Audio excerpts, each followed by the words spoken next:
Kakulangan sa preparasyon sa seguridad, itinuturong ugat ng stampede sa Ultra noong Sabado. Vice President Noli de Castro, pino na rin ang pangangasiwa sa trahedya.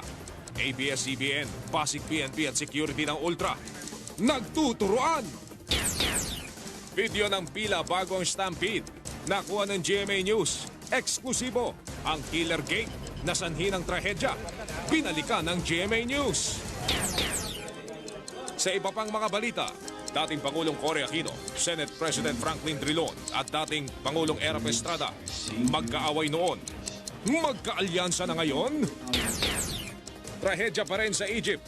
Mahigit 1,000 pinangangambahang patay dahil sa paglubog ng ferry. Sa probinsya ng La Union, mga cute na aso, pumarada. Pero ang mga askal na ito, muntik nang gawing asusena.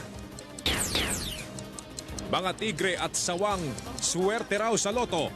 Bagong atraksyon ng Malabon Zoo. Sa Chika Minute, ang pakikiramay ng showbiz sa stampede sa Ultra.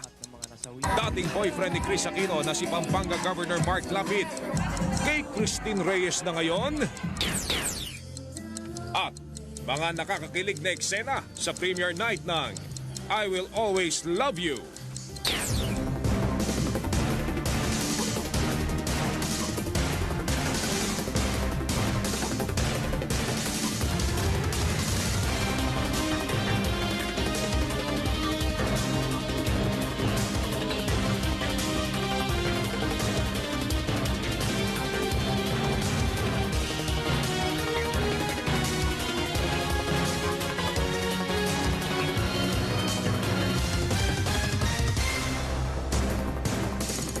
Mula sa GMA Network Center, narito ang walang kinikilingan, walang pinoprotektahan.